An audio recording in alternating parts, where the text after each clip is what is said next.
नमस्कार प्रिय शिव भक्तों, आशा करता हूँ कि आप सभी शिव गुरु के कृपा से सुखी और स्वस्थ होंगे। तो आप सभी का स्वागत करता हूँ आपके अपने YouTube चैनल धार्मिक चैनल में। आज आप लोगों को शिव गुरु का एक अत्यंत ही लाभकारी कथा सुनाने जा रहा हूँ, तो कृपा ध्यान से और अंत तक सुनिए। भक्त बंधुओं, शायद आप भी आज इस कथा को अंत तक नहीं सुन पाएंगे, क्योंकि आज के समय में ज्यादातर लोगों को कथा सुनने का धैर्य नहीं होता। मन कहीं और भटकता है, ध्यान सांसारिक कामों में उलझा रहता है और भक्ति के लिए समय निकालना सबसे कठिन हो गया है। लेकिन भक्त बंधुओं, जो व्यक्ति आज इस कथा को पूरे मन, पूरे ध्यान और पूरी श्रद्धा से अंत तक सुन लेगा, उस पर भगवान शिव की विशेष कृपा अवश्य बरसेगी। गरुड़ पुराण में स्पष्ट कहा गया है कि जो भक्त किसी पवित्र कथा को बीच में छोड़ देता है, वह अनजाने में अपने जीवन का सबसे बड़ा पुण्य खो देता है। और जो भक्त कथा को अंत तक सुनता है, उसके घर में सुख, शांति और संरक्षण स्वतः आने लगता है। भक्त बंधुओं, कथा केवल सुनने की वस्तु नहीं होती। कथा वह पुण्य है जो बिना धन के कमाया जाता है। यह ऐसा पुण्य है जो आपके परिवार की रक्षा करता है, आपकी संतान के कष्ट हर लेता है और आपके जीवन में स्थिरता और शांति लाता है। इसीलिए भक्त बंधुओं, इस पावन कथा को शुरू करने से पहले आप कमेंट में हर हर महादेव अवश्य लिखिए। यह केवल एक शब्द नहीं है, यह नाम जप का आरंभ है। और जब नाम जप के साथ कथा सुनी जाती है तो उसका फल कई गुना बढ़ जाता है। तो भक्त बंधुओं, यदि आप अपने परिवार के लिए, अपनी संतान के मंगल के लिए और अपने जीवन में भगवान शिव की कृपा चाहते हैं, तो आज इस कथा को एक परीक्षा की तरह नहीं, एक आशीर्वाद की तरह अंत तक सुनिए। आइए भक्त बंधुओं, अब इस पावन शिव कथा का शुभारंभ करते हैं। ध्यान से सुनिए और मन ही मन महादेव का नाम जपते रहिए। एक छोटा सा कस्बा था जहां चारों ओर हरियाली थी और लोग एक दूसरे को नाम से जानते थे। इसी कस्बे में आंसू नाम का एक व्यक्ति रहता था। आंसू का रहन सहन और उसका व्यक्तित्व कस्बे के अन्य लोगों से बिल्कुल अलग दिखता था। वो खुद को बहुत बड़ा धार्मिक व्यक्ति मानता था। हर सोमवार के दिन आंसू का नियम पत्थर की लकीर जैसा था। वो सुबह बहुत जल्दी उठता, ठंडे जल से स्नान करता और बिल्कुल सफेद साफ सुथरे कपड़े पहनता। उसके माथे पर भस्म की 3 लंबी रेखाएं होती थी, जिन्हें वो बड़े गर्व से आईने में देखकर ठीक करता था।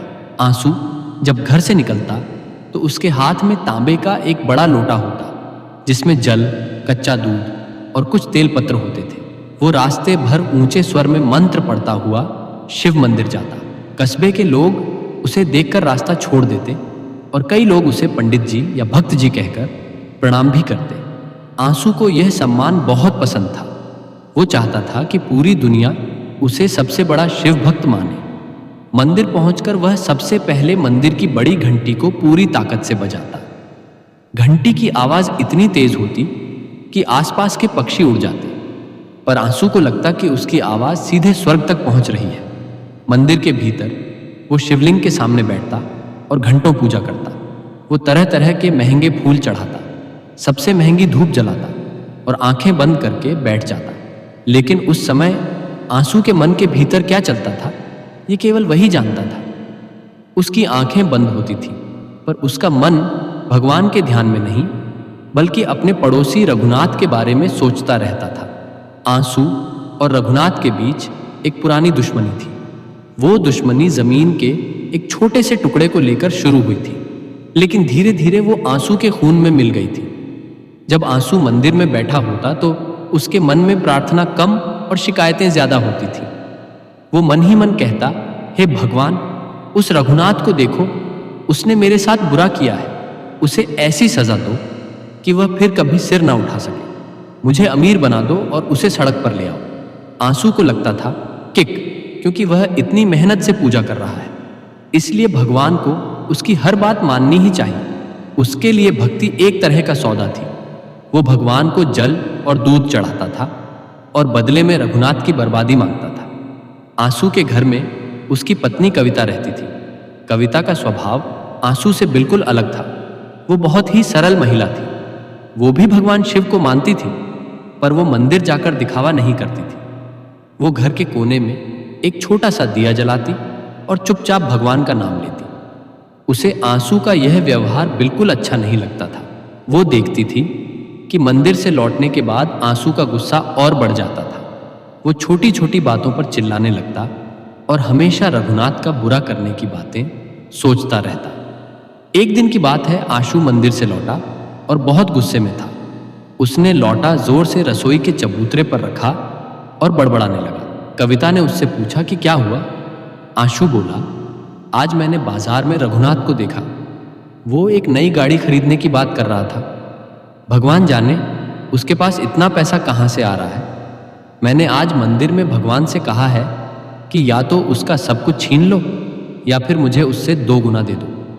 कविता चुप रही क्योंकि वो जानती थी कि आंसू को समझाना बेकार है। आंसू का व्यापार ठीक ठाक चलता था। उसकी बाजार में एक बड़ी दुकान थी जहां वो अनाज और अन्य सामान बेचता था।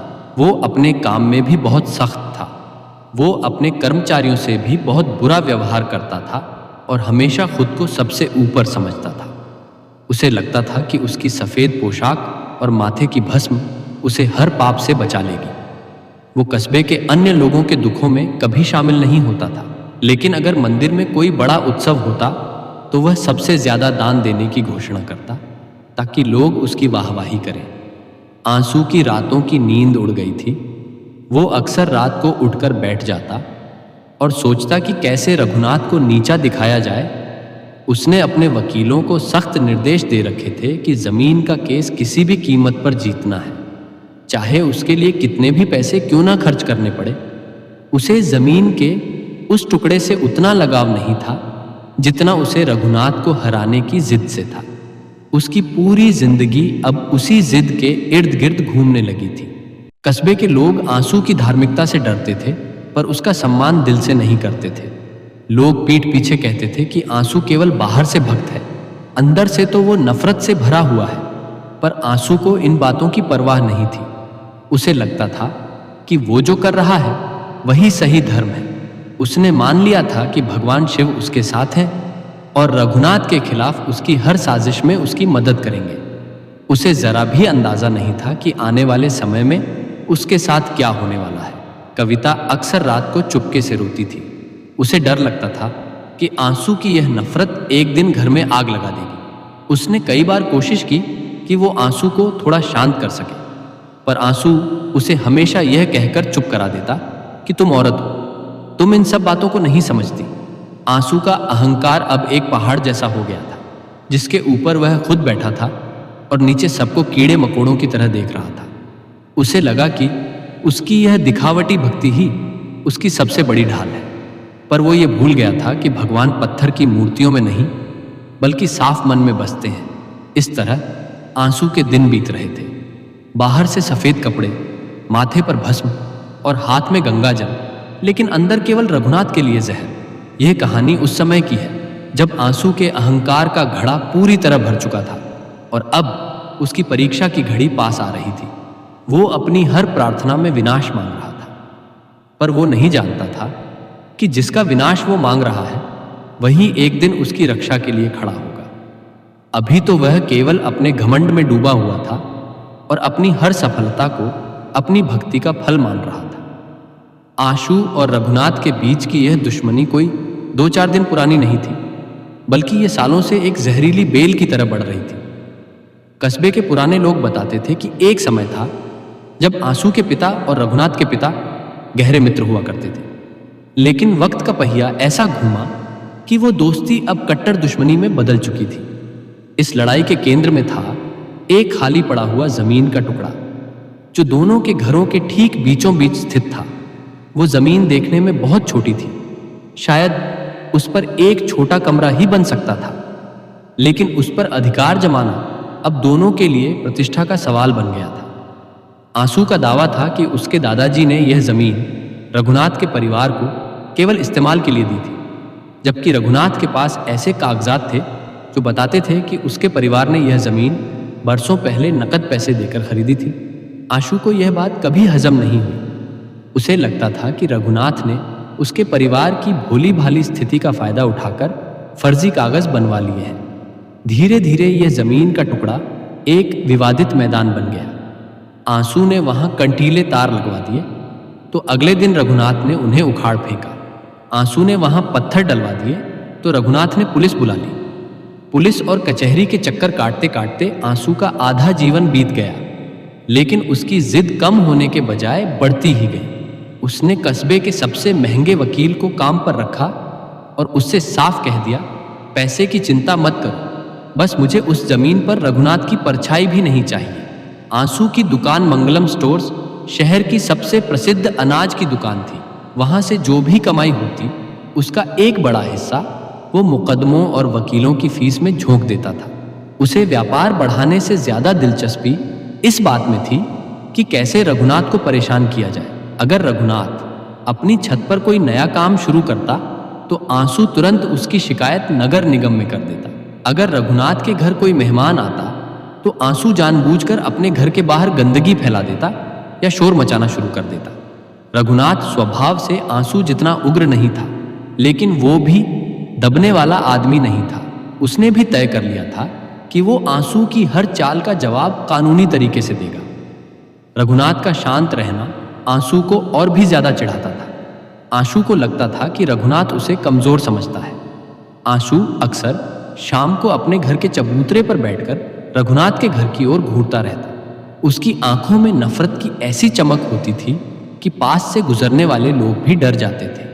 कविता, आंसू की पत्नी, इस सब से बहुत दुखी रहती थी। उसे याद था कि शादी के शुरुआती सालों में रघुनाथ की पत्नी और वह मिलकर त्योहार मनाती थी, लेकिन आंसू ने सख्त हिदायत दे दी थी कि रघुनाथ के परिवार से कोई भी रिश्ता नहीं रखा जाएगा।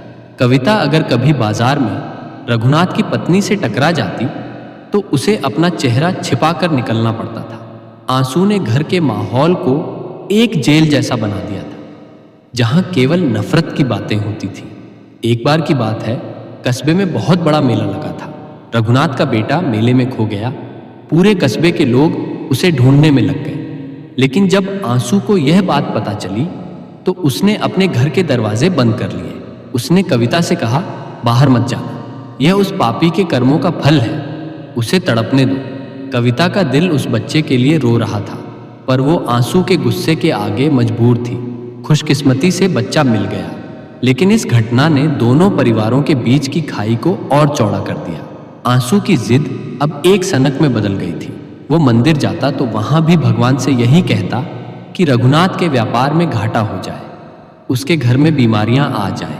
उसने धर्म को अपनी निजी लड़ाई का औजार बना लिया था। उसे लगता था कि वह जो सफेद कपड़े पहनता है और जो भस्म लगाता है, वो उसे समाज में एक ऊंचा दर्जा देती है और रघुनाथ को नीचा दिखाती है।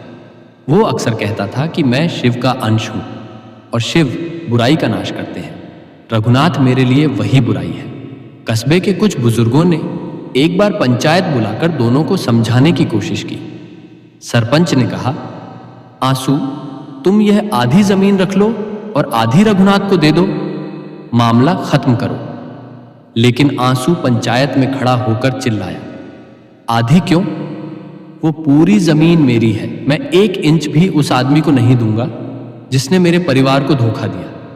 अगर मुझे न्याय नहीं मिला तो मैं अपनी जान दे दूंगा, पर हार नहीं मानूंगा। सरपंच ने हार मान ली, क्योंकि आंसू के सिर पर अहंकार का भूत सवार था। आंसू के इस व्यवहार के कारण उसके पुराने मित्र भी उससे दूर होने लगे थे। लोग जानते थे कि आंसू के मुंह लगना मतलब मुसीबत को दावत देना है। आंसू को इस अकेलेपन की परवाह नहीं थी। उसे लगता था कि वह अकेला ही काफी है। उसका व्यापार अब धीरे धीरे गिरने लगा था, क्योंकि उसका ध्यान ग्राहकों से ज्यादा वकीलों पर था।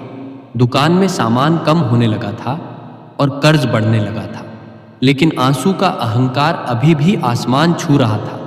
रघुनाथ ने कई बार कोशिश की कि वह सीधे आंसू से बात करे, लेकिन आंसू ने कभी उसे अपने घर की चौखट कर पैर नहीं रखने दिया। आंसू को लगता था कि रघुनाथ जो भी करेगा वो एक साजिश होगी। शक ने आंसू की बुद्धि को पूरी तरह जकड़ लिया था। वो रात को सोने से पहले खिड़की से झांक कर देखता था कि रघुनाथ के घर की बत्तियां बुझी हैं या नहीं। अगर रघुनाथ के घर देर रात तक रोशनी रहती तो आंसू को चिंता होने लगती कि वो कोई नया मुकदमा तैयार कर रहा होगा। यह नफरत अब आंसू के शरीर को भी सुखाने लगी थी। उसका चेहरा जो कभी भरा हुआ था अब हड्डियों का ढांचा लगने लगा था। उसकी आंखों के नीचे काले घेरे पड़ गए थे। वो हर समय चिड़चिड़ा रहता था। कविता उसके लिए खाना बनाती तो वो खाने में नुक्स निकालता और थाली फेंक देता।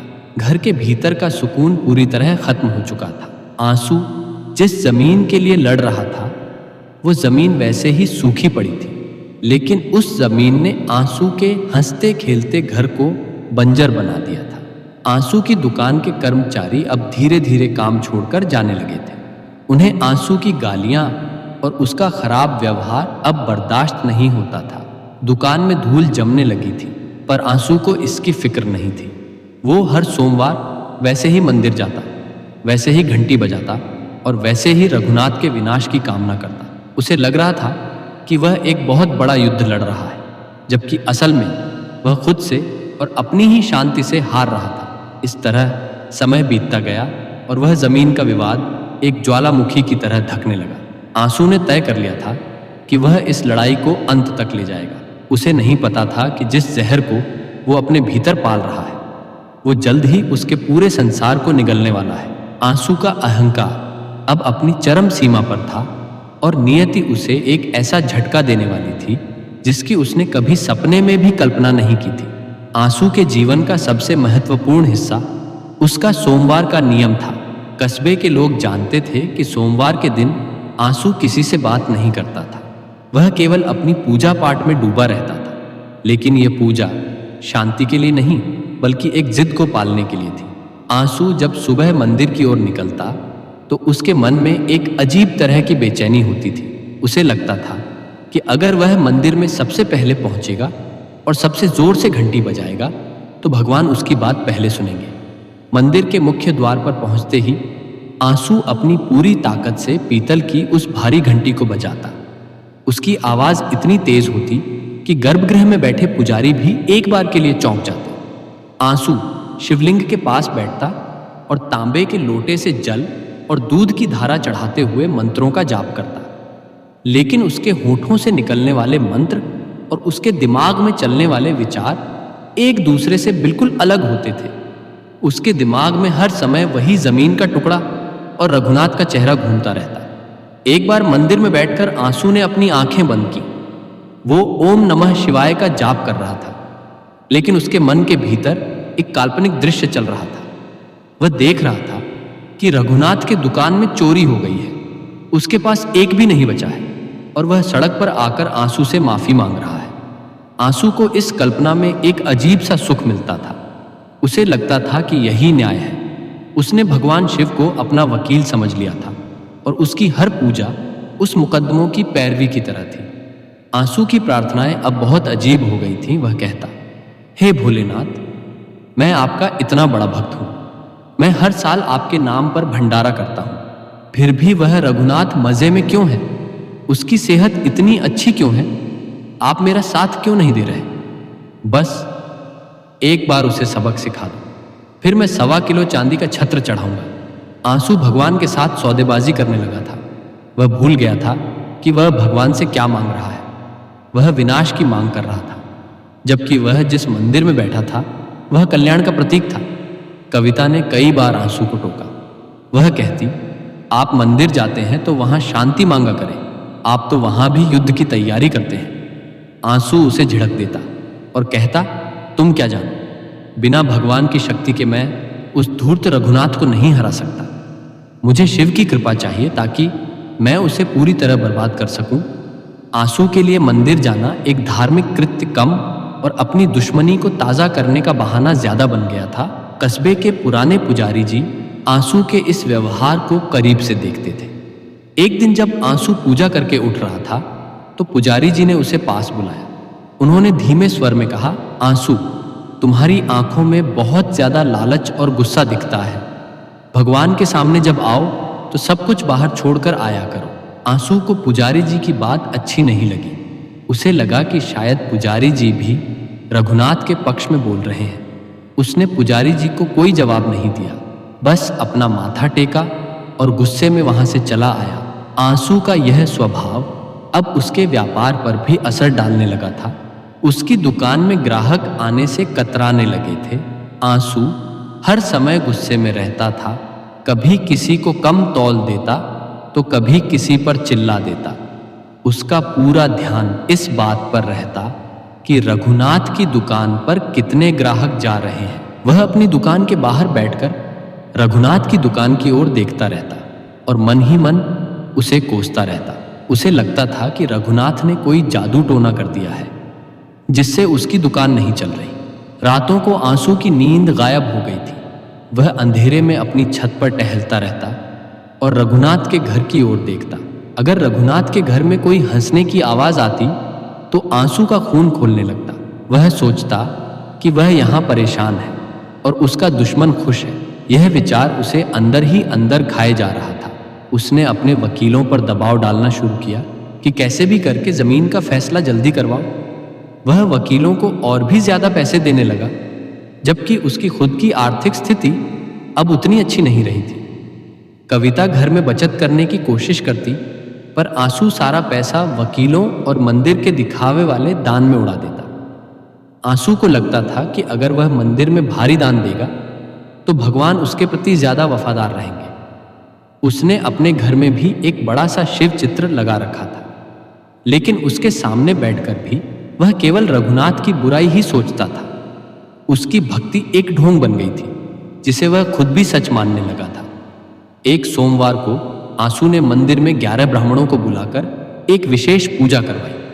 उसने इसमें हजारों रुपए खर्च किए। उसका मकसद केवल यह था कि रघुनाथ को यह पता चले कि आंसू कितना बड़ा भक्त है और भगवान उसके साथ है। पूजा के दौरान आंसू बार बार अपनी आंखें खोलकर देखता कि लोग उसे देख रहे हैं या नहीं। उसे श्रद्धा से ज्यादा अपनी शक्ति दिखाने में दिलचस्पी थी। पुजारी जी ने जब उसे संकल्प लेने को कहा तो आंसू ने मन ही मन संकल्प लिया कि वह रघुनाथ को बेघर करके ही दम लेगा। पूजा खत्म होने के बाद जब आंसू मंदिर की सीढ़ियों से उतर रहा था तो उसे रघुनाथ सामने से आता दिखा। रघुनाथ बहुत सादे कपड़ों में था और उसके हाथ में केवल एक फूल था। वह बहुत शांत दिख रहा था। आंसू ने उसे चिढ़ाने के लिए जोर से हर हर महादेव का नारा लगाया और अपना सिर ऊंचा करके निकल गया। उसे लगा कि उसने आज भगवान को खरीद लिया है और अब रघुनाथ का अंत निश्चित है। लेकिन आंसू यह नहीं देख पा रहा था कि उसकी यह नफरत उसे किस विनाश की ओर ले जा रही थी। आंसू का घर अब केवल ईंट और पत्थरों का ढांचा रह गया था, क्योंकि वह ना तो हंसी थी और ना ही सुकून। कविता सारा दिन मौन रहती और आंसू सारा दिन जहर उगलता। वह अपने खाने में भी नफरत का स्वाद ढूंढ लेता। उसने कस्बे के उन लोगों से भी बात करना बंद कर दिया था जो रघुनाथ से थोड़ी भी हमदर्दी रखते थे। आंसू ने खुद को एक ऐसे घेरे में बंद कर लिया था जहां केवल वह था और उसका दुश्मन रघुनाथ। इस तरह आंसू की विनाश की याचना दिन ब दिन बढ़ती गई। वह हर घंटी की गूंज में रघुनाथ की हार ढूंढता था। वह हर मंत्र के उच्चारण में रघुनाथ का अंत चाहता था। उसे लगा कि उसकी यह जिद ही उसकी भक्ति है, लेकिन उसे जरा भी पता नहीं था कि जिस विनाश की वह कामना कर रहा था उसकी पहली चिंगारी अब सुलगने वाली थी और वह चिंगारी सबसे पहले उसी के घर को राख करने वाली थी। आंसू के घर में जहां एक तरफ नफरत की आग हर समय सुलगती रहती थी, वहीं दूसरी तरफ उसकी पत्नी कविता एक ठंडी छांव की तरह थी। कविता को कस्बे के लोग बहुत पसंद करते थे क्योंकि उसका चेहरा हमेशा शांत रहता था और उसकी आवाज में एक अजीब सी मिठास थी। आंसू की कड़वाहट और उसकी गुस्से वाली आदतों के बावजूद कविता ने कभी अपना धैर्य नहीं खोया। वो जानती थी कि उसके पति का मन एक ऐसी बीमारी से घिर गया है जिसका नाम नफरत है और वह इस बीमारी को शांति से ही ठीक करना चाहती थी। कविता की सुबह आंसू से भी पहले शुरू होती थी। वह उठकर सबसे पहले घर की सफाई करती, तुलसी के पौधे को जल चढ़ाती और फिर अपने घर के छोटे से मंदिर में जाकर बैठ जाती। वो मंदिर आंसू के भव्य और दिखावे वाले मंदिर जैसा नहीं था। वहां केवल एक छोटी सी शिवलिंग की मूर्ति थी और एक पीतल का दिया। कविता जब पूजा करती तो वह कोई शोर नहीं मचाती थी। वो अपनी आंखें बंद करती और बहुत ही धीमे स्वर में भजन गुनगुनाती। उसकी प्रार्थना आंसू की तरह किसी के विनाश के लिए नहीं होती थी। वो केवल इतना कहती, प्रभु सबको सुखी रखना और मेरे घर में शांति बनाए रखना। आंसू अक्सर कविता की इस सादगी का मजाक उड़ाता था। वो कहता, तुम इस तरह चुपचाप बैठकर क्या पालोगी? देखो मुझे, मैं मंदिर में जाकर कैसे डंके की चोट पर अपनी बात कहता हूँ। भगवान भी उन्हीं की सुनते हैं जो साहसी होते हैं। तुम्हारी यह डरपोक भक्ति किसी काम की नहीं। कविता उसकी बातों का बुरा नहीं मानती थी। वो बस मुस्कुरा देती और अपने काम में लग जाती। वो जानती थी कि जो समुद्र शांत होता है वो उतना ही गहरा होता है। घर के बाहर भी कविता का व्यवहार बहुत ही दयालु था। अगर कस्बे में कोई गरीब बच्चा भूखा दिखता तो वह चुपके से उसे अपने हिस्से की रोटी दे देती। अगर कोई जानवर घायल होता तो वह उसकी सेवा करती। आंसू को कविता की यह आदतें बहुत अखरती थी। उसे लगता था कि कविता उसका पैसा उन लोगों पर बर्बाद कर रही है जो उसके किसी काम के नहीं है। आंसू कहता, यह सब पुण्य कमाने का नाटक बंद करो। हमें अपनी शक्ति बढ़ानी है ताकि हम रघुनाथ को हरा सकें। लेकिन कविता का मानना था कि असली शक्ति सेवा में ही छिपी है। एक बार की बात है, रघुनाथ की पत्नी बहुत बीमार पड़ गई। कस्बे में यह खबर फैल गई कि उसे शहर के अस्पताल ले जाना पड़ेगा और उनके पास पैसों की कमी है। आंसू को जब यह पता चला तो वह बहुत खुश हुआ। वो घर आकर कविता से कहा, देखा, मेरा भगवान सुन रहा है। अब उस रघुनाथ के घर में दुखों का पहाड़ टूटेगा। उसे पता चलेगा कि मेरे खिलाफ जाने का क्या अंजाम होता है। आंसू उस रात चैन की नींद सोया, पर कविता सो नहीं सकी। उसका मन उस पड़ोसिन के लिए दुखी था जिसके साथ उसने कभी हंसते हुए दिन बिताए थे। अगली सुबह आंसू के मंदिर जाने के बाद कविता ने अपनी शादी के समय के कुछ गहने निकाले और उन्हें लेकर मंदिर के पुजारी जी के पास पहुंची। उसने पुजारी जी से विनती की, पुजारी जी, ये गहने ले लीजिए और इन्हें बेचकर जो पैसे मिले वे चुपचाप रघुनाथ के घर पहुंचा दीजिए। पर ध्यान रहे मेरा नाम किसी को पता ना चले, वरना मेरे घर में क्लेश हो जाएगा। पुजारी जी ने कविता की आंखों में सच्चाई देखी और उन्होंने वैसा ही किया। कविता के मन को एक सुकून मिला जो उसे हजारों रुपए दान करने वाले आंसू के चेहरों पर कभी नहीं दिखा था। आंसू को इस बात की भनक तक नहीं लगी। वह अपनी दुकान पर बैठकर बस यही इंतजार करता रहा कि कब रघुनाथ की तबाही की कोई और बुरी खबर आए। वो अपने ग्राहकों से भी रघुनाथ की बुराई करता रहता, लेकिन कविता घर के भीतर अपनी करुणा का दिया जलाए बैठी थी। वो रोज उस बीमार महिला की सेहत के लिए प्रार्थना करती। धीरे धीरे रघुनाथ की पत्नी ठीक होने लगी। आंसू को लगा कि उसकी प्रार्थना में कोई कमी रह गई है, इसलिए उसने और ज्यादा कठोर व्रत रखने शुरू कर दिए। वो अब और भी ज्यादा चिड़चिड़ा रहने लगा था। कविता ने कई बार कोशिश की कि वह आंसू को थोड़ा समझा सके। एक शाम जब आंसू बहुत गुस्से में था, कविता ने उससे कहा, स्वामी, हम इस नफरत के चक्कर में अपनी खुशियां खो रहे हैं। हमारे पास खाने को है, रहने को छत है, फिर हमें और क्या चाहिए? आप उस जमीन के पीछे अपनी सेहत और शांति क्यों गंवा रहे हैं? भगवान कभी किसी का बुरा नहीं चाहते, फिर आप उनसे बुरा क्यों मांगते हैं? आंसू ने हाथ उठाकर उसे चुप कर दिया और कहा, तुम्हें जमीन की कीमत नहीं पता, वो मेरा सम्मान है, और अगर तुम रघुनाथ के पक्ष में एक शब्द भी बोलोगी तो मुझसे बुरा कोई नहीं होगा। कविता फिर से मौन हो गई। उसने समझ लिया था कि शब्द अब आंसू पर असर नहीं करेंगे। उसने अब केवल अपनी प्रार्थनाओं का सहारा लिया। वो घर के काम करते हुए भी मन ही मन मंत्र जपती रहती।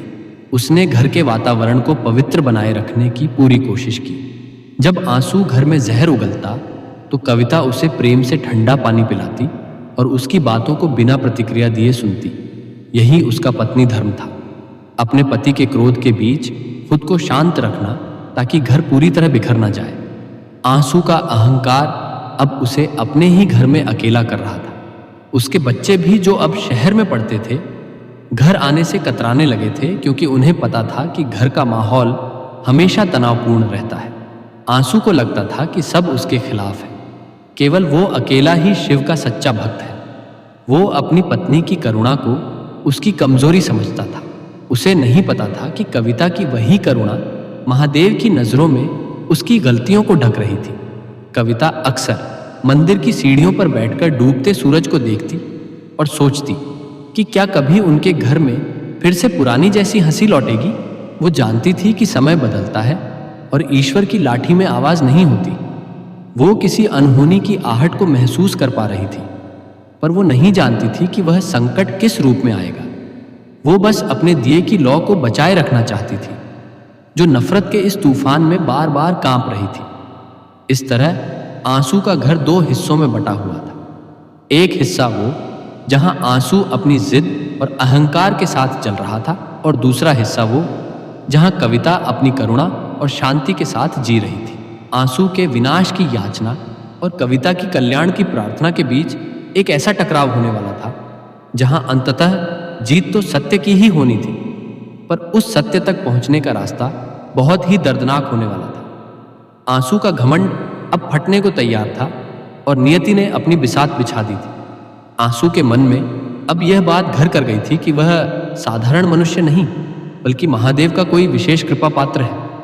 उसे लगने लगा था कि उसकी हर बात सही है और जो उसकी बात नहीं मानता वो अधर्मी है। उसने अपने कस्बे में एक ऐसा माहौल बना लिया था जहां लोग उससे डरते थे पर उसका सम्मान नहीं करते थे। उसने अपने घर के मुख्य द्वार पर बड़े बड़े अक्षरों में लिखवा दिया था, परम शिव भक्त आंसू निवास। यह उसका अहंकार का सिंहासन था जिसे उसने नफरत की ईंटों से खड़ा किया था। एक दिन की बात है, कस्बे के कुछ बुजुर्ग और सरपंच मिलकर आंसू के पास आए। वे रघुनाथ के साथ चल रहे उस पुराने जमीन के विवाद को सुलझाने का एक आखिरी प्रस्ताव लेकर आए थे।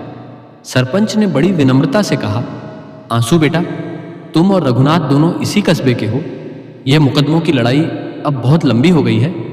रघुनाथ ने कहा है कि वो जमीन का आधा हिस्सा छोड़ने को तैयार है। बस तुम भी अपनी जिद छोड़ दो। आधा तुम रख लो, आधा वो रख ले। चलो आज हाथ मिलाओ और इस दुश्मनी को हमेशा के लिए दफन कर दो। कविता ने जब यह सुना तो उसके चेहरे पर एक चमक आ गई। उसे लगा कि आज शायद बरसों पुराना क्लेश खत्म हो जाएगा। वो अंदर से चाय पानी लेकर आई और उम्मीद भरी नजरों से आंसू की ओर देखने लगी। लेकिन आंसू के भीतर का अहंकार उस समय जाग उठा। उसने अपनी कुर्सी को पीछे धकेला और जोर से हंसा। आंसू ने कहा, समझौता, और वो भी रघुनाथ के साथ। सरपंच जी, आप शायद भूल रहे हैं कि आंसू कभी किसी के आगे नहीं झुकता। वो जमीन मेरी है और पूरी की पूरी मेरी है। रघुनाथ ने आधा हिस्सा देने की बात इसलिए की है क्योंकि वह डर गया है। उसे पता चल गया है कि मेरे भगवान उसके खिलाफ हैं। मुझे भीख नहीं चाहिए, मुझे मेरा पूरा हक चाहिए, और हक छोड़िए, मुझे तो रघुनाथ की हार देखनी है। आप लोग वापस जा सकते हैं। आंसू किसी समझौते पर दस्तखत नहीं करेगा। सरपंच ने उसे समझाने की कोशिश की। आंसू, जिद का फल मीठा नहीं होता। आज तुम शक्ति में हो, पर कल का किसने देखा है। शांति का हाथ पकड़ लो। लेकिन आंसू ने उनकी बात अनसुनी कर दी और उन्हें घर से जाने का इशारा कर दिया। कविता के हाथ से पानी का गिलास छूट गया। उसने देख लिया था कि आंसू ने अपनी बर्बादी का दरवाजा खुद ही खोल दिया है। जब विवेक साथ छोड़ देता है तो विनाश को आने में देर नहीं लगती। उस दिन के बाद आंसू और भी ज्यादा आक्रामक हो गया। उसे लगा कि उसने सरपंच को मना करके बहुत बड़ा बहादुरी का काम किया है। उसने बाजार में यह खबर फैला दी कि रघुनाथ उससे डरकर समझौता करने आया था। वो अब अपनी दुकान पर ग्राहकों से कम और वकीलों से ज्यादा बातें करता था। उसने अपने व्यापार का पैसा मुकदमों में पानी की तरह बहाना शुरू कर दिया। उसकी दुकान मंगलम स्टोर्स, जो कभी अनाज के बोरों से भरी रहती थी, अब खाली होने लगी थी। आंसू को इसकी परवाह नहीं थी। उसे लगता था कि एक बार जमीन का केस जीत गया तो सब कुछ ठीक हो जाएगा। आंसू के अहंकार ने उसे अपनों से भी दूर कर दिया था। उसके रिश्तेदार अब उसके घर आने से बचते थे, क्योंकि आंसू हर बातचीत का अंत झगड़े या अपनी बढ़ाई के साथ करता था। वो मंदिर में भी अब दूसरों को नीचा दिखाने के लिए ज्यादा शोर करने लगा था। उसने मंदिर के ट्रस्ट को भारी चंदा देने की घोषणा की, जबकि उसके घर के आर्थिक हालात बिगड़ रहे थे। उसे बस अपनी वह छवि बचाए रखनी थी कि वह बहुत शक्तिशाली और धनवान है। रात के समय आंसू अक्सर अंधेरे में अकेला बैठा रहता और अपनी जीत के सपने देखता। उसे लगता कि वो एक बहुत ऊंचे सिंहासन पर बैठा है और पूरा कस्बा, विशेषकर रघुनाथ, उसके पैरों में पड़ा है। उसका विवेक पूरी तरह मर चुका था। वो भूल गया था कि व्यापार मेहनत से चलता है और जीवन शांति से। उसने दोनों को ही दांव पर लगा दिया था। कविता जब उसे रात को जागते देखती तो वह पास जाकर पूछती, स्वामी क्या आप खुश हैं? आंसू चिल्लाकर कहता, जब रघुनाथ बर्बाद होगा तब मैं खुश होऊंगा, अभी तुम जाओ यहां से। आंसू ने उस जमीन के टुकड़े को अपनी पूरी दुनिया मान लिया था। उसने यह नहीं सोचा कि वह जमीन का टुकड़ा वहीं रहेगा, पर उसका जीवन हाथ से निकलता जा रहा था। कस्बे के लोग अब उसे पागल सेठ कहने लगे थे। उसकी दुकान में अब केवल धूल और मकड़ी के जाले रह गए थे। सामान खत्म हो चुका था और नया सामान लाने के लिए उसके पास पैसे नहीं थे। साहूकारों ने उसे पैसे उधार देना बंद कर दिया था, क्योंकि सबको पता था कि आंसू अब डूब रहा है। लेकिन आंसू अभी भी अपनी उस काल्पनिक दुनिया में जी रहा था जहां वो परम शिव भक्त था और अजय था। उसने अपनी हार को स्वीकार करने के बजाय उसे और भी ज्यादा कठोरता से छिपाना शुरू कर दिया। वो अभी भी सोमवार को सफेद कपड़े पहनता और माथे पर भस्म लगाता, पर अब उन आंखों में चमक नहीं बल्कि एक पागलपन सा दिखता था। उसने शांति और विवेक के हर अवसर को ठुकरा दिया था। एक शाम बाजार में रघुनाथ का सामना आंसू से हुआ। रघुनाथ ने बड़े शांत स्वर में कहा, आंसू अभी भी समय है, क्यों अपने हंसते खेलते घर को बर्बाद कर रहे हो? वो मिट्टी का टुकड़ा हमारे साथ नहीं जाएगा। आंसू ने वहीं बाजार में हंगामा शुरू कर दिया। उसने रघुनाथ को बुरा भला कहा और अपनी शक्ति का दिखावा करने लगा। रघुनाथ वहां से चुपचाप चला गया, पर आंसू वहां खड़ा होकर अपनी जीत की घोषणा करता रहा। उसे नहीं पता था कि यह उसके अहंकार की आखिरी दहाड़ थी। आंसू का वो अहंकार का सिंहासन अब हिलने लगा था। उसने जिन वकीलों पर भरोसा किया था वे अब उससे और पैसों की मांग कर रहे थे। दुकान पर अब कोई ग्राहक नहीं आता था। घर में खाने पीने की भी किल्लत होने लगी थी। कविता अपनी छोटी मोटी बचत से घर चला रही थी, पर आंसू को इसकी कोई खबर नहीं थी। वो बस अपनी जिद के नशे में चूर था। कथा का यह मोड़ हमें उस अंधेरे की ओर ले जाता है जहां आंसू खड़ा था। उसने अपनी हर ढाल खुद ही तोड़ दी थी। उसने विवेक को ठुकरा दिया था, अपनों को दूर कर दिया था और ईश्वर को एक साझेदार बनाने की कोशिश की थी। अब नियति अपना खेल शुरू करने वाली थी। वो आग जिसका जिक्र पुरानी कहानियों में विनाश के प्रतीक के रूप में होता है, वो अब आंसू की चौखट तक पहुंचने वाली थी। आंसू का अहंकार अब अपनी अग्नि परीक्षा के लिए तैयार था। आंसू का अहंकार अपने चरम पर था और उसे लग रहा था कि वह जो चाहे कर सकता है, लेकिन समय का पहिया कब घूम जाए यह कोई नहीं जानता। वो सोमवार की ही रात थी। आंसू ने उस दिन मंदिर में बहुत बड़ी पूजा करवाई थी और घर लौटकर बड़ी शान से खाना खाया था। उसे इस बात का जरा भी अंदाजा नहीं था कि जिस दुकान को उसने अपने खून पसीने से खड़ा किया था वो अब कुछ ही घंटों की मेहमान है। आधी रात का समय था। पूरे कस्बे में सन्नाटा पसरा हुआ था और लोग गहरी नींद में सो रहे थे। अचानक बाजार की दिशा से चीख पुकार सुनाई देने लगी, आग आग, आंसू की दुकान में आग लग गई है। यह शोर सुनकर कविता की नींद सबसे पहले खुली। उसने घबराकर आंसू को झंझोरा। आंसू पहले तो समझ नहीं पाया, पर जब उसने खिड़की से बाहर देखा तो दूर आसमान लाल नजर आ रहा था। उसके दिल की धड़कन तेज हो गई। आंसू नंगे पैर ही बाजार की ओर भागा। जब वो अपनी दुकान मंगलम स्टोर्स के सामने पहुंचा तो उसकी आंखों के सामने अंधेरा छा गया। उसकी 3 मंजिला दुकान आग की लपटों से घिरी हुई थी। आग इतनी भयानक थी कि लपटें आसमान को छू रही थी और काला धुआं बादलों की तरह फैल गया था। दुकान के अंदर रखा सारा अनाज, कीमती कपड़े, नकदी और वे दस्तावेज जिन पर आंसू को अपनी जमीन की जीत का भरोसा था, सब कुछ जलकर राख हो रहा था। आंसू बदहवास होकर चिल्लाने लगा, बचाओ, कोई पानी डालो, मेरी दुकान जल रही है, मेरा सब कुछ खत्म हो जाएगा। कस्बे के लोग बाल्टियां लेकर दौड़े, पर आग का विकराल रूप देखकर किसी के पास जाने की हिम्मत नहीं हो रही थी। आग की गर्मी इतनी तेज थी कि सड़क के दूसरी तरफ खड़े होना भी मुश्किल था। दुकान के अंदर से चीजों के फटने और लकड़ी के तड़कने की भयानक आवाजें आ रही थी। तभी भीड़ को चीरते हुए एक व्यक्ति आगे आया। वो रघुनाथ था। रघुनाथ ने अपनी जान की परवाह नहीं की। उसने पास के कुएं से पानी की बाल्टियां भर भर कर आग पर डालना शुरू किया।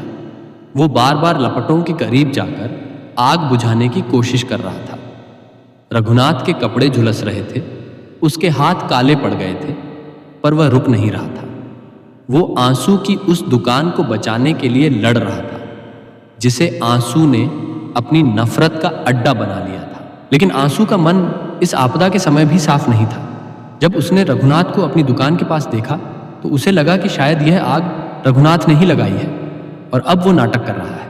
आंसू ने वहीं चिल्लाना शुरू कर दिया, रघुनाथ दूर हट मेरी दुकान से, ये तूने ही किया है। तू मेरी तबाही देखना चाहता था ना, देख ले तू जीत गया, पर मैं तुझे छोड़ूंगा नहीं। रघुनाथ एक पल के लिए रुका। उसने आंसू की तरफ देखा। उसकी आंखों में गुस्सा नहीं बल्कि एक अजीब सा दुख था। उसने कुछ नहीं कहा और फिर से पानी डालने लगा। पूरी रात आग बुझाने की जद्दोजहद चलती रही। जब सूरज की पहली किरण जमीन पर पड़ी तो जहां कभी शहर की सबसे बड़ी दुकान हुआ करती थी वहां अब केवल काला धुआं और गर्म राख का ढेर बचा था। आंसू की पूरी जमा पूंजी, उसके सपने और उसका घमंड सब कुछ उस आग ने निगल लिया था। आंसू सड़क के किनारे जमीन पर बैठ गया। उसके सफेद कपड़े अब राख से सने हुए थे और उसका चेहरा पहचान में नहीं आ रहा था। कविता वहां पहुंची और उसने आंसू को सहारा देने की कोशिश की। आंसू ने रोते हुए कहा, कविता मैंने क्या बिगाड़ा था? मैं तो रोज मंदिर जाता था, रोज पूजा करता था। फिर भगवान ने मेरी दुकान क्यों जलाई? उन्होंने उस रघुनाथ की दुकान को क्यों छोड़ दिया जो कभी मंदिर नहीं जाता? आंसू को अभी भी लग रहा था कि भगवान ने उसके साथ अन्याय किया है। उसे यह नहीं दिख रहा था कि जिस रघुनाथ को वह कोस रहा था उसी ने अपनी जान जोखिम में डालकर उसे बचाने की कोशिश की थी। आग लगने का कारण किसी को पता नहीं चला। कोई कह रहा था कि शॉर्ट सर्किट हुआ है तो कोई इसे पुरानी रंजिश बता रहा था, लेकिन आंसू के लिए कारण मायने नहीं रखता था। उसके लिए तो उसका संसार उजड़ चुका था। उसके पास अब ना दुकान थी, न सामान और ना ही वह रुतबा। दुकान के जलने के साथ ही कस्बे में आंसू का प्रभाव भी खत्म होने लगा। जो लोग कल तक उसके सामने हाथ जोड़ते थे वे अब दूर से ही उसे देखकर रास्ता बदलने लगे। आंसू के पास अब केवल कर्ज बचा था। साहूकार और बैंक वाले अब उसके घर के चक्कर काटने लगे।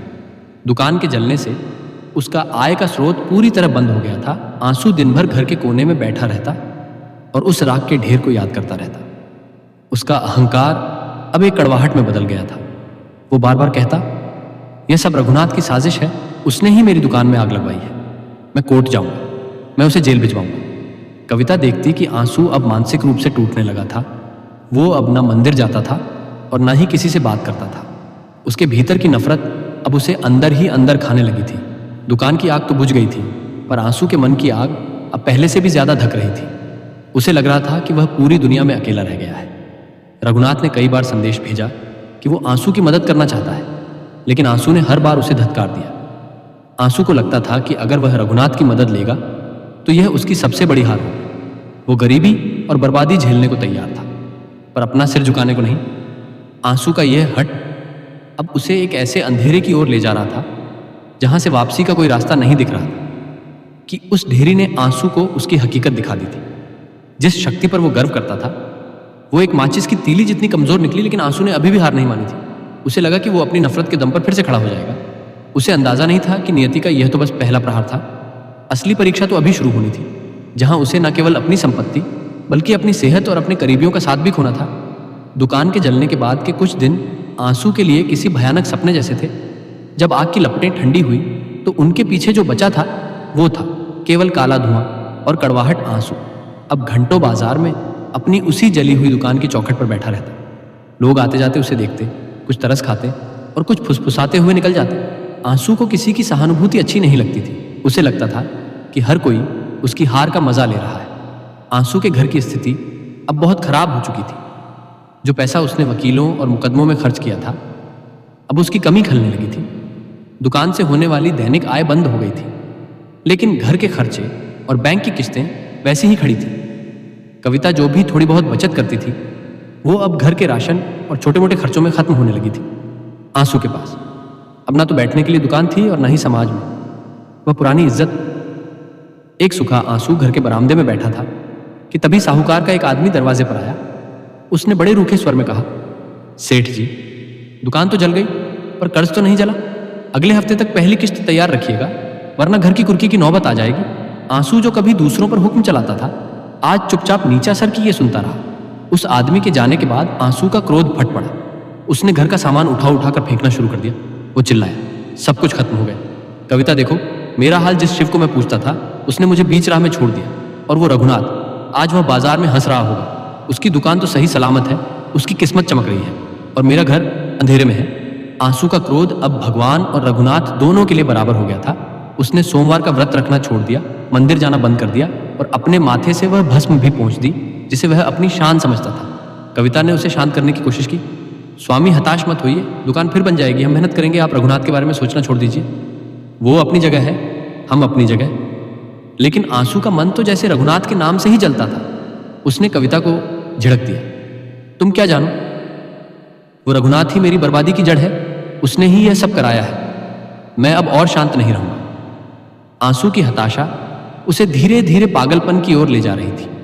बाजार में भी आंसू का व्यवहार अब विचित्र होने लगा था। वो कभी कभी अपनी जली हुई दुकान के सामने खड़ा होकर जोर जोर से चिल्लाने लगता। वो हवा में हाथ मारता मानो किसी से लड़ रहा हो। कस्बे के लोग अब उससे कतराने लगे थे। बच्चों को उसके पास जाने से मना किया जाता था। आंसू को लगने लगा था कि पूरी दुनिया उसके खिलाफ साजिश कर रही है। उसे रात में नींद नहीं आती थी। वो अंधेरे कमरे में बैठकर दीवार को घूरता रहता और मन ही मन रघुनाथ से बदला लेने की योजनाएं बनाता। आर्थिक तंगी ने आंसू के घर में कलह बढ़ा दी थी। अब घर में अक्सर अंधेरा रहता क्योंकि बिजली का बिल भरने के पैसे नहीं थे। कविता दूसरों के घरों में सिलाई कढ़ाई का काम ढूंढने लगी ताकि घर में 2 वक्त की रोटी आ सके। आंसू को जब यह पता चला तो उसका पुरुषार्थ और उसका अहंकार फिर से जाग उठा। उसने कविता से वह काम छुड़वा दिया। उसने कहा, आंसू की पत्नी दूसरों के आगे हाथ नहीं फैलाएगी, चाहे हम भूखे मर जाएं, पर मैं अपनी आन नहीं छोड़ूंगा। रघुनाथ को जब आंसू के घर की हालत का पता चला तो उसने अपने छोटे भाई के हाथ राशन और कुछ पैसे भिजवाए। रघुनाथ ने कहलाया था कि यह कर्ज नहीं बल्कि एक भाई की मदद है, लेकिन आंसू ने वह राशन और पैसे गली में फेंक दिए। उसने रघुनाथ के भाई से कहा, जाकर अपने भाई से कह दे कि आंसू अभी मरा नहीं है, मुझे उसकी भीख की जरूरत नहीं है, जब मेरा वक्त आएगा तो मैं उसे उसकी औकात दिखा दूंगा। रघुनाथ का भाई चुपचाप लौट गया, पर मोहल्ले के लोग आंसू की इस मूर्खता पर हंसने लगे। आंसू का क्रोध अब उसके स्वास्थ्य पर असर डालने लगा था। उसका चेहरा काला पड़ गया था और आंखें अंदर धंस गई थी। वो बात बात पर कांपने लगता था। उसे हर समय यह डर सताता रहता था कि रघुनाथ अब उस विवादित जमीन पर कब्जा कर लेगा। वह कमजोर होने के बावजूद लाठी लेकर उस जमीन के पास पहरा देने जाता। उसे लगता था कि वही एक टुकड़ा अब उसके जीवन का आखिरी मकसद बचा है। कविता देखती थी कि कैसे एक हंसता खेलता इंसान अपनी ही नफरत की आग में जलकर राख हो रहा था। उसने आंसू से मिन्नतें की कि वो शहर जाकर डॉक्टर को दिखाए या किसी रिश्तेदार से मदद मांगे, पर आंसू अपनी जिद पर अड़ा रहा। उसने खुद को एक कमरे में बंद कर लिया। वो न ठीक से खाता था और न ही नहाता था। उसके भीतर की हताशा ने उसे एक ऐसे अंधेरे कुएं में धकेल दिया था जहां से उसे रोशनी की कोई किरण दिखाई नहीं दे रही थी। एक दिन बाजार में किसी ने खबर उड़ा दी कि रघुनाथ उस जमीन पर मंदिर बनाने की सोच रहा है। यह सुनते ही आंसू का खून खौल उठा। वो कमजोरी के बावजूद भागा भागा रघुनाथ के घर पहुंचा और उसके दरवाजे पर जाकर खूब हंगामा किया। उसने रघुनाथ को बहुत बुरा भला कहा। रघुनाथ बाहर आया और बस इतना कहा, आंसू तुम बीमार हो, घर जाओ और आराम करो। रघुनाथ की यह शांति आंसू को किसी थप्पड़ जैसी लगी। वो और भी ज्यादा भड़क गया, लेकिन उसका शरीर अब उसका साथ नहीं दे रहा था। वो वहीं जमीन पर गिर पड़ा। आंसू की हताशा अब उसके जीवन की सबसे बड़ी दुश्मन बन गई थी।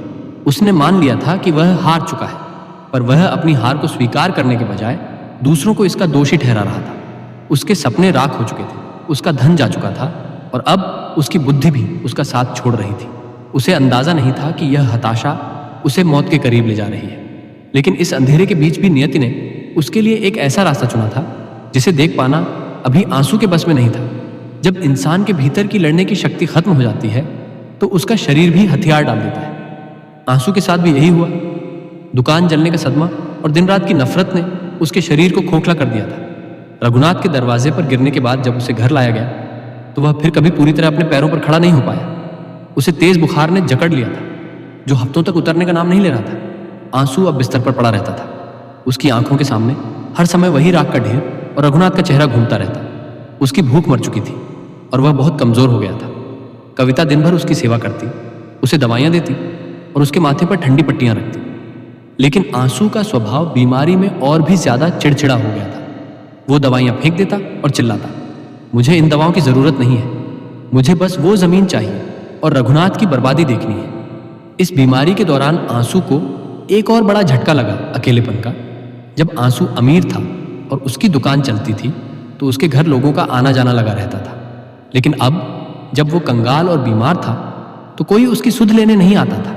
जिन दोस्तों के साथ वो घंटों बैठकर राजनीति और रघुनाथ की बुराई करता था, वे अब रास्ता बदल कर निकल जाते थे। कोई नहीं चाहता था कि एक बीमार और कर्जदार व्यक्ति से उनका नाम जुड़े। कस्बे के लोग गलियों में बात करते थे, आंसू को उसके कर्मों का फल मिल रहा है। जो दूसरों के लिए गड्ढा खोदता है वह खुद ही उसमें गिरता है। यह बातें जब कविता के कानों तक पहुंचती तो उसका दिल बैठ जाता, पर वो आंसू को कुछ नहीं बताती थी। आंसू को महसूस होने लगा था कि वह अब समाज के लिए एक बोझ बन गया है।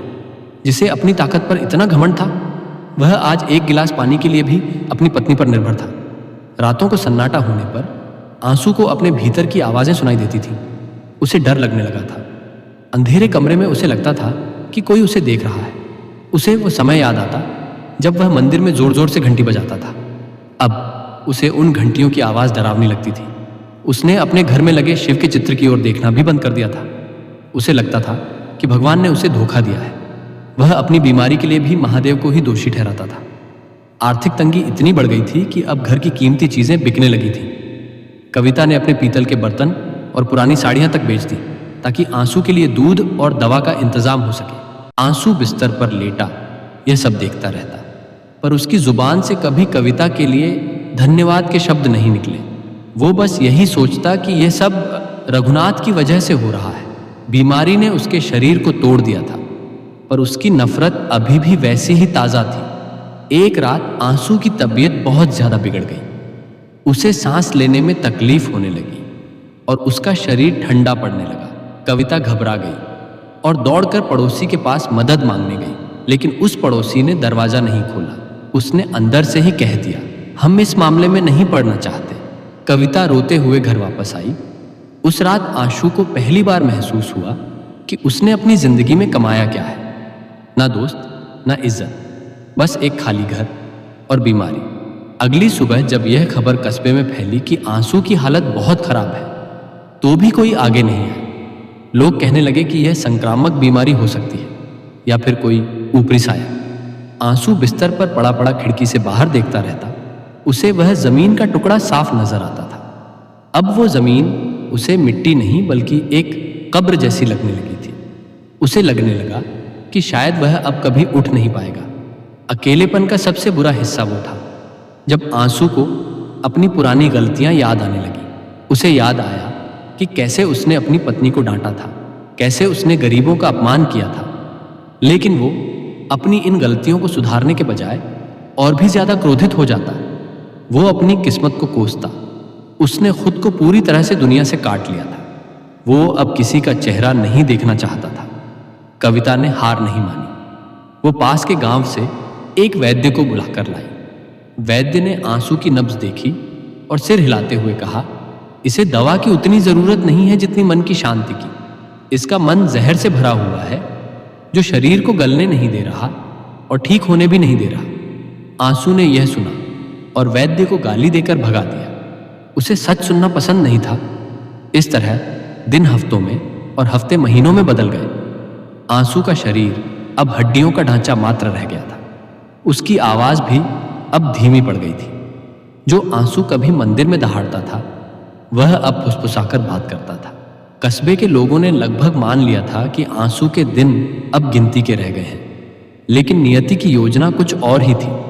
अभी आंसू के जीवन का सबसे बड़ा चमत्कार होना बाकी था, जो उसके अकेलेपन के इस अंधेरे को चीर कर निकलने वाला था। आंसू बिस्तर से चिपक गया था, लेकिन उसका दिमाग अभी भी उसी पुरानी दुश्मनी की गलियों में दौड़ रहा था। जब इंसान बहुत कमजोर हो जाता है और उसके पास करने को कुछ नहीं रहता, तो वह या तो पछतावा करता है या फिर अपनी नफरत को और ज्यादा गहरा कर लेता है। आंसू ने दूसरा रास्ता चुना। वह अपनी हर शारीरिक पीड़ा, हर आर्थिक चोट और अपने अकेलेपन का एकमात्र जिम्मेदार रघुनाथ को ही मानता था। अक्सर दोपहर के समय जब घर में सन्नाटा होता और कविता रसोई में काम कर रही होती, आंसू खिड़की के बाहर देखता रहता। अगर उसे दूर से भी रघुनाथ की परछाई दिख जाती या उसकी आवाज सुनाई दे जाती, तो आंसू के कमजोर शरीर में एक अजीब सी बिजली दौड़ जाती। वो कांपते हाथों से चादर पकड़ लेता और बुदबुदाने लगता, देखो उसे, वो कितना खुश है। मेरी बर्बादी पर उसकी चाल और भी तेज हो गई है। वो मेरी मौत का इंतजार कर रहा है ताकि उस जमीन पर महल खड़ा कर सके। आंसू का भ्रम अब इस हद तक बढ़ गया था कि उसे अपनी बीमारी भी रघुनाथ की साजिश लगने लगी थी। एक दिन जब कविता उसे काढ़ा पिला रही थी, आंसू ने प्याला दूर हटा दिया और कहा, कविता, क्या तुम्हें पक्का पता है कि यह दवा वैद्य ने ही दी है? कहीं रघुनाथ ने वैद्य को पैसे देकर इसमें कुछ मिलवा तो नहीं दिया? वह चाहता है कि मैं धीरे धीरे दम तोड़ दूं।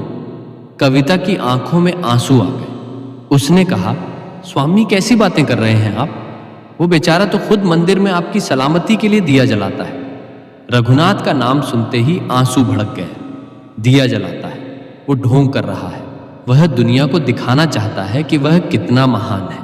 मुझे उसकी हमदर्दी से नफरत है। आंसू को अब रघुनाथ की अच्छाई भी एक चाल लगने लगी थी।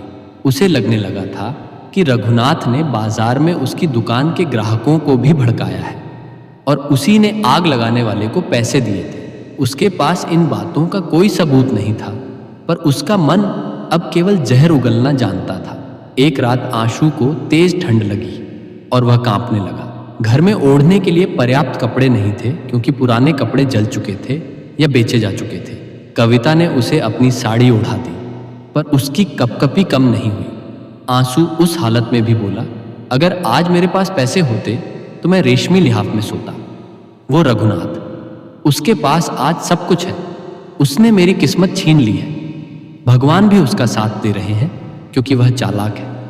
आंसू की नफरत अब उसकी परछाइयों से भी होने लगी थी। उसे लगता कि रात के अंधेरे में कोई उसे डराने आता है और वो आकृति रघुनाथ जैसी दिखती है। वो डरे हुए स्वर में चिल्लाता, हट जाओ मेरे सामने से, मैं तुम्हें वो जमीन नहीं दूंगा। कविता उसे संभालती और उसके सिर पर हाथ फेरती, पर आंसू का डर और नफरत कम होने का नाम नहीं लेते थे। कस्बे में एक अफवाह उड़ी कि रघुनाथ आंसू के घर की नीलामी रोकने के लिए बैंक से बात कर रहा है।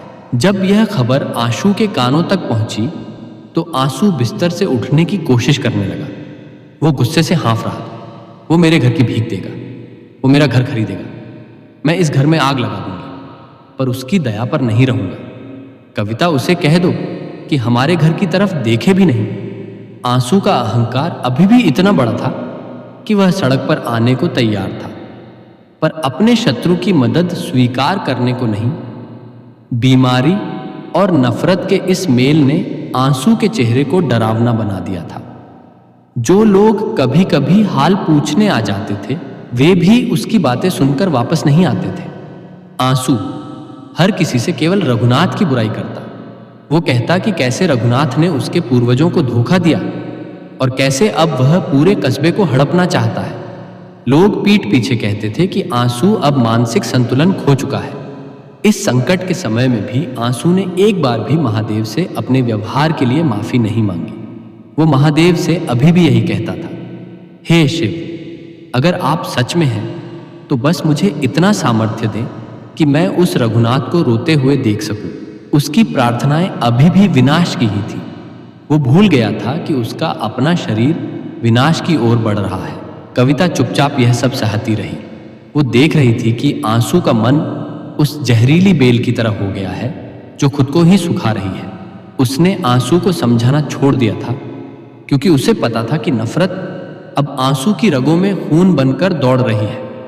आंसू को अब केवल एक ही चीज दिखती थी, दुश्मनी। उसे ना अपनी पत्नी का त्याग दिख रहा था, ना अपनी बिगड़ती हालत और ना ही सच्चाई।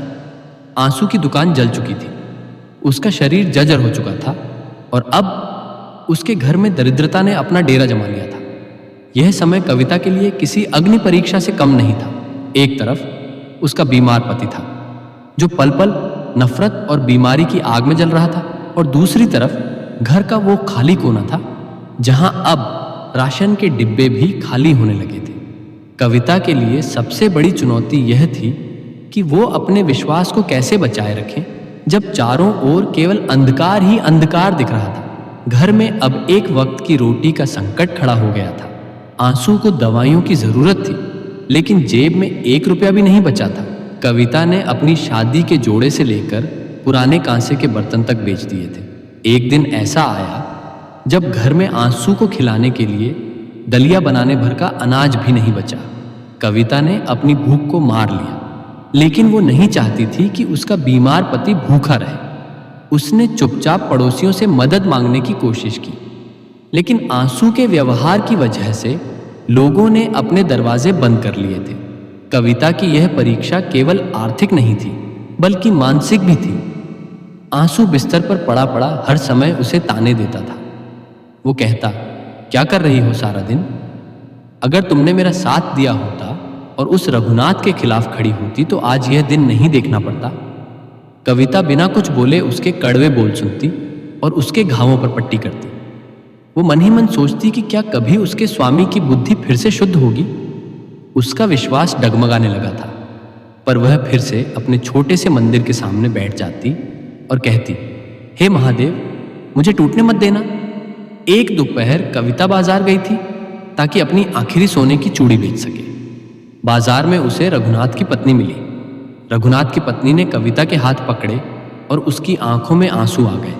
उसने कहा, बहन, हमें सब पता है क्यों इतना कष्ट झेल रही हो।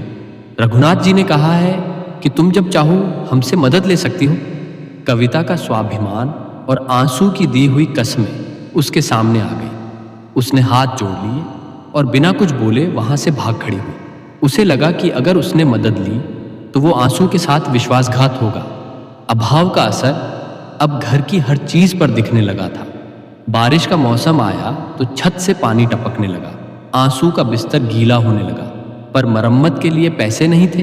कविता पूरी रात जागकर आंसू के ऊपर छाता लेकर बैठी रहती ताकि उसे ठंड न लगे। उस अंधेरी रात में बिजली की कड़कड़ाहट के बीच कविता को महसूस हुआ कि असली गरीबी धन की नहीं बल्कि मन की होती है।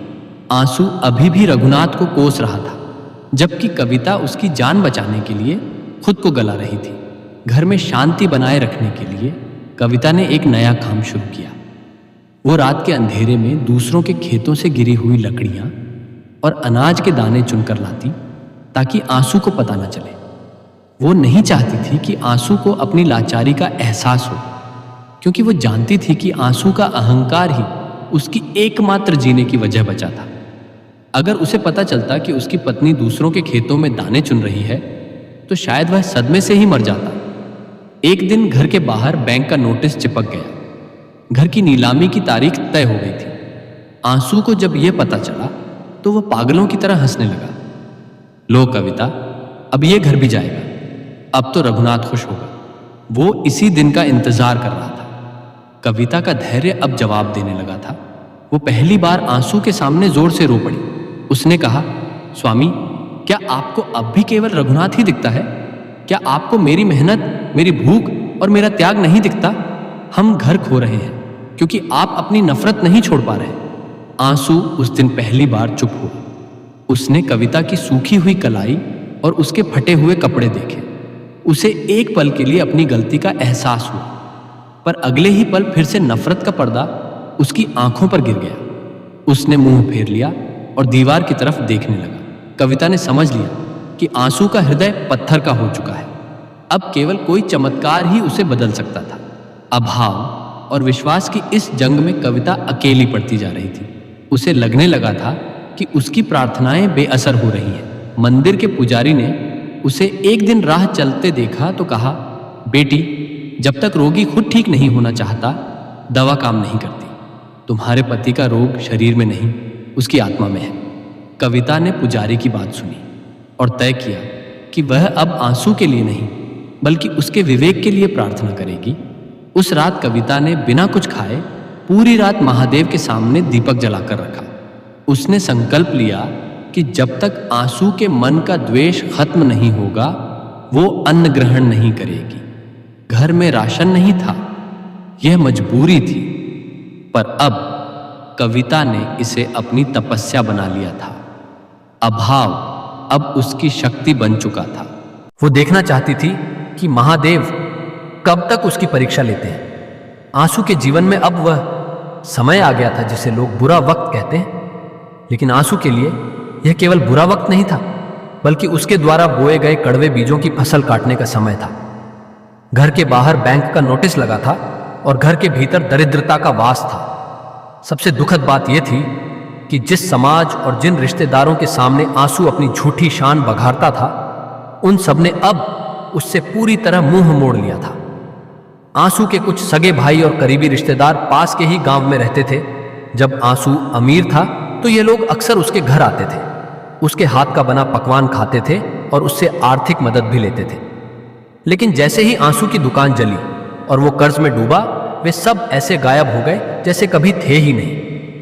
कविता ने एक एक करके सबको चिट्ठी भेजी, संदेश भिजवाए कि आंसू बहुत बीमार है और घर की नीलामी होने वाली है, पर किसी का कोई जवाब नहीं आया। एक दिन आंसू का छोटा भाई बाजार आया था। कविता ने उसे देखा और दौड़कर उसके पास गई। उसने आंखों में आंसू भरकर कहा, भाई साहब, आपके बड़े भाई बिस्तर पर हैं, कम से कम एक बार आकर देख तो लीजिए। भाई ने नजरें चुराते हुए कहा, देखो कविता, हम खुद बहुत तंगी में हैं, और फिर आंसू भैया का स्वभाव तो तुम जानती ही हो, वे किसी की सुनते तो हैं नहीं, बेकार में आकर झगड़ा करने से क्या फायदा। इतना कहकर वह जल्दी से निकल गया। कविता वहीं सड़क पर खड़ी रह गई। उसे पहली बार एहसास हुआ कि रिश्ते खून से नहीं, वक्त से चलते हैं। आंसू बिस्तर पर पड़ा यह सब सुनता और देखता रहता। उसे अपनी इस उपेक्षा पर बहुत गुस्सा आता। वो कहता, देखो इन लोगों को, जब मेरे पास पैसा था तो ये मेरे तलवे चाटते थे, आज मैं मुसीबत में हूं तो सबने साथ छोड़ दिया। ये सब महादेव की मर्जी है, वो चाहता है कि मैं तड़प तड़प कर मरूं। आंसू को अभी भी अपनी गलती नजर नहीं आ रही थी। उसे यह नहीं लग रहा था कि उसने खुद अपनी कड़वी जुबान और अहंकार से इन सबको दूर किया है। उसे लग रहा था कि महादेव उसके साथ कोई क्रूर खेल खेल रहे हैं। कस्बे के वे लोग जो आंसू के साथ बैठकर मंदिर की सीढ़ियों पर लंबी लंबी बातें करते थे, वे भी अब उसे देखते ही रास्ता बदल लेते। अगर कोई गलती से घर के सामने से गुजरता तो वह अपनी चाल तेज कर देता ताकि कविता उसे रोककर मदद न मांग ले। आंसू के घर में अब केवल सन्नाटा और बीमारी की गंध बची थी। जो घर कभी मेहमानों से भरा रहता था, वहां अब शाम को दिया जलाने के लिए तेल भी बड़ी मुश्किल से जुट पाता था। महादेव की यह मौन लीला बड़ी विचित्र थी। आंसू को ऐसा लग रहा था कि भगवान सो गए हैं। वो चिल्लाकर कहता, कहां हो प्रभु? क्या तुम्हें मेरी यह हालत नहीं दिखती? क्या तुम्हें उस रघुनाथ की तरक्की ही देखनी है? मुझे उठा क्यों नहीं लेते? आंसू की यह पुकार श्रद्धा से नहीं बल्कि क्रोध और हताशा से भरी थी। उसे लग रहा था कि मौन रहकर महादेव उसका अपमान कर रहे हैं। उसे नहीं पता था कि यह मौन उसे खुद से मिलाने की एक प्रक्रिया थी। कविता ने इस दौरान एक अद्भुत धैर्य दिखाया। जब सबने साथ छोड़ दिया तो वह और भी मजबूत हो गई। वो आंसू की वो लाठी बन गई जिसके बिना वह एक पल भी नहीं रह सकता था। वो भूखी रहती पर आंसू को समय पर जो भी रूखा सूखा मिलता खिलाती।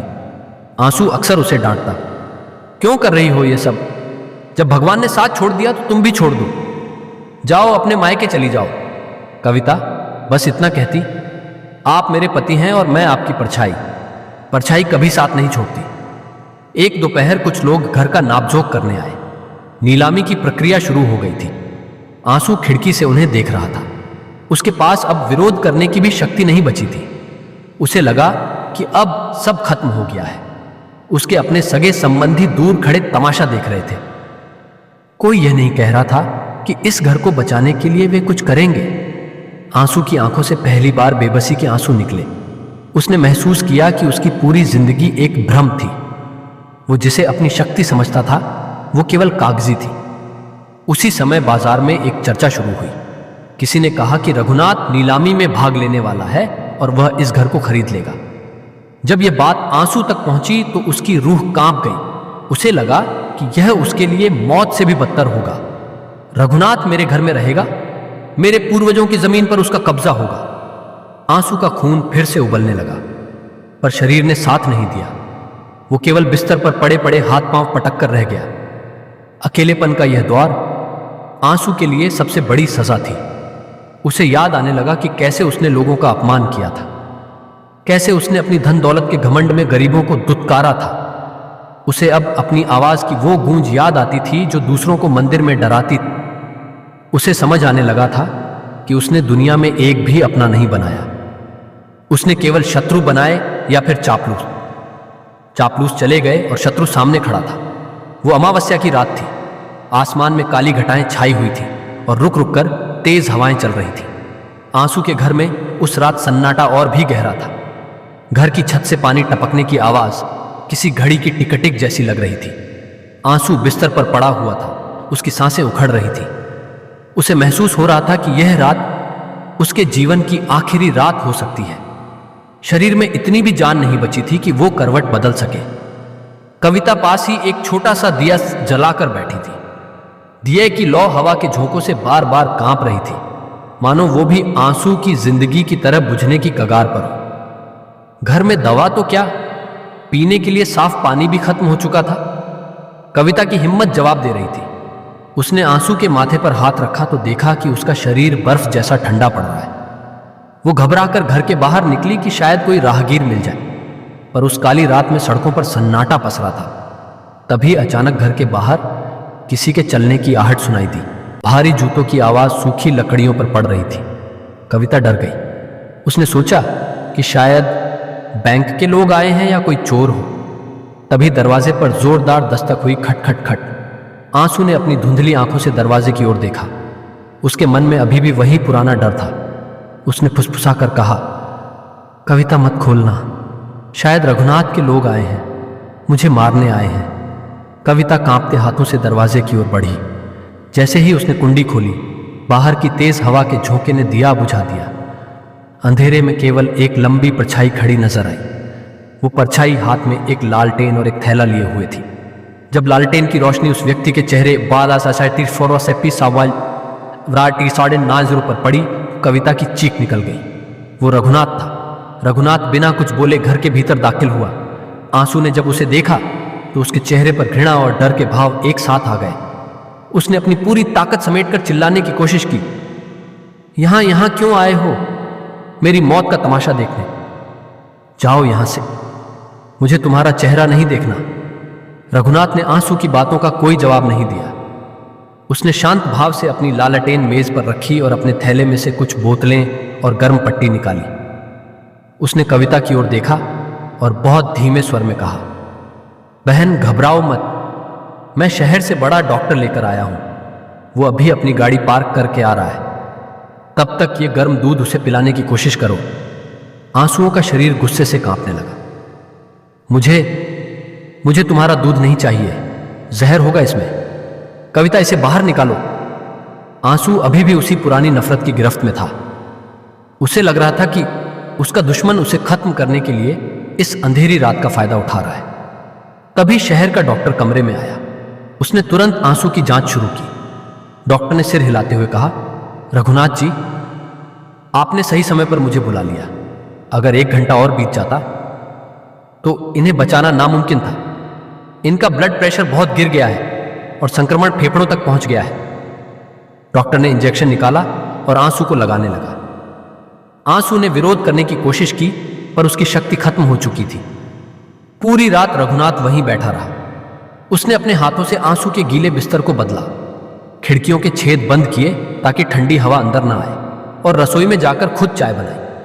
वो आंसू के पैरों के पास बैठा रहा, जैसे कोई छोटा भाई अपने बड़े भाई की सेवा करता है। आंसू चुपचाप यह सब देख रहा था। उसके मन में एक युद्ध चल रहा था। एक तरफ उसका सालों पुराना अहंकार था जो कह रहा था कि यह सब दिखावा है, और दूसरी तरफ उसकी आंखों के सामने घट रही हकीकत थी। सुबह होने को थी, बारिश थम चुकी थी। आंसू की सांसें अब कुछ स्थिर होने लगी थी। उसने देखा कि रघुनाथ कुर्सी पर बैठे बैठे ही सो गया है। उसके कपड़े कीचड़ से सने थे और उसके हाथों पर वही पुराने निशान थे जो उसने आंसू की दुकान की आग बुझाते समय झेले थे।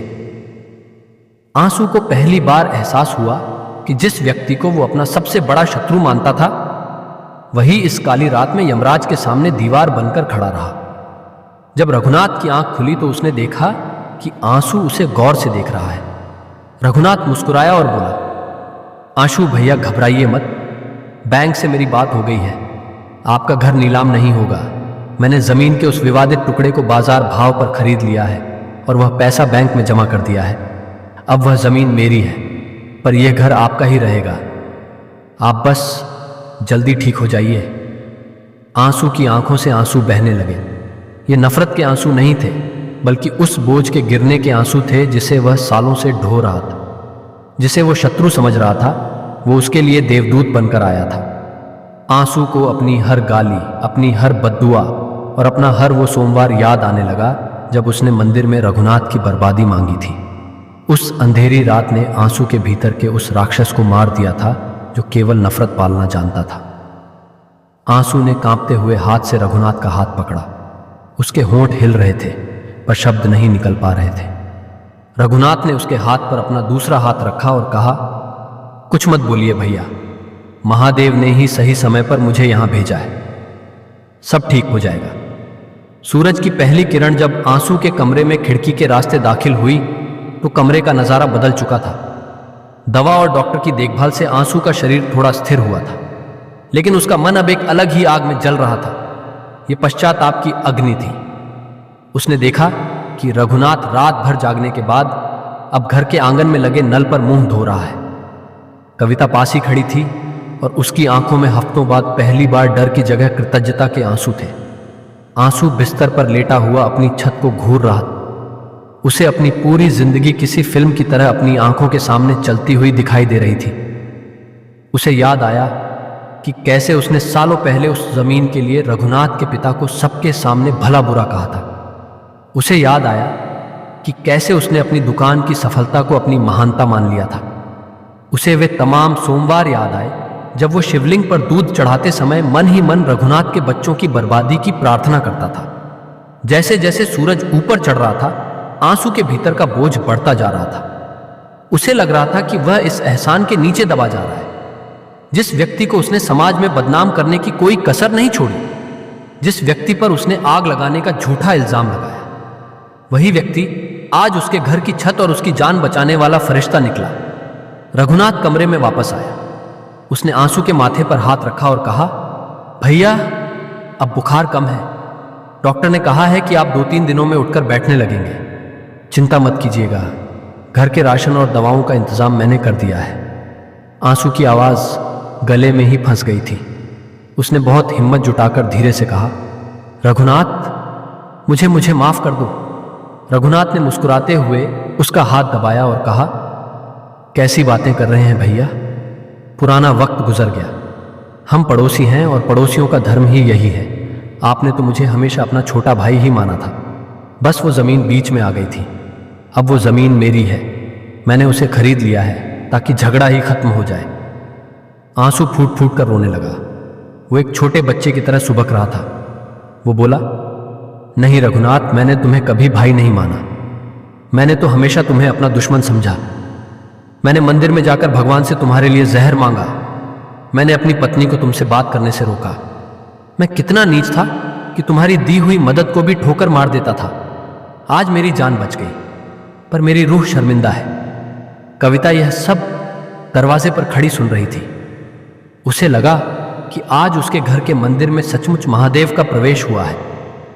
पश्चाताप के ये आंसू उन हजारों लीटर दूध और जल से कहीं ज्यादा पवित्र थे जो आंसू ने सालों से शिवलिंग पर चढ़ाए।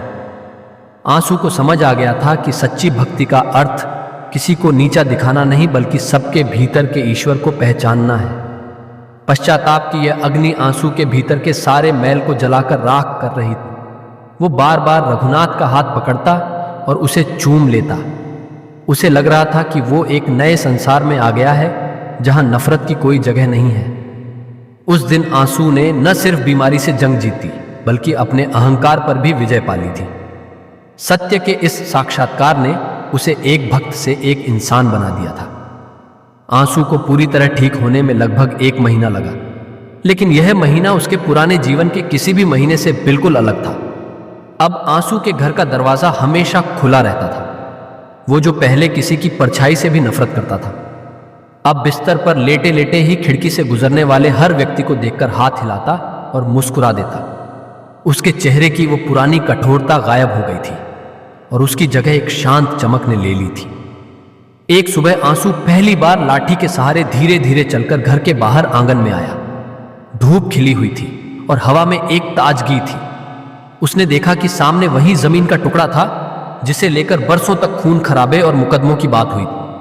रघुनाथ वहां कुछ मजदूरों के साथ खड़ा था। जैसे ही रघुनाथ ने आंसू को बाहर देखा, वो दौड़ कर आया और उसे सहारा देकर एक कुर्सी पर बिठाया। आंसू ने उस जमीन की ओर इशारा करते हुए पूछा, रघुनाथ, अब तो यह जमीन तुम्हारी है। तुम यहां क्या बनाने वाले हो? कोई बड़ी दुकान या अपना नया घर? रघुनाथ ने मुस्कुराते हुए कहा, नहीं आशु भैया, मैंने कुछ और ही सोचा है। इस जमीन ने हमारे परिवारों को बहुत दर्द दिया है। अब मैं चाहता हूं कि यह जमीन लोगों को सुख दे। यहां मैं एक छोटा सा विश्राम गृह और औषधालय डिस्पेंसरी बनवा रहा हूं, जहां गांव के गरीब लोगों का मुफ्त इलाज होगा और राहगीर आराम कर सकेंगे। आंसू की आंखों में फिर से आंसू आ गए। उसने रघुनाथ का हाथ थाम लिया और कहा, तुम सचमुच बहुत बड़े दिल वाले हो।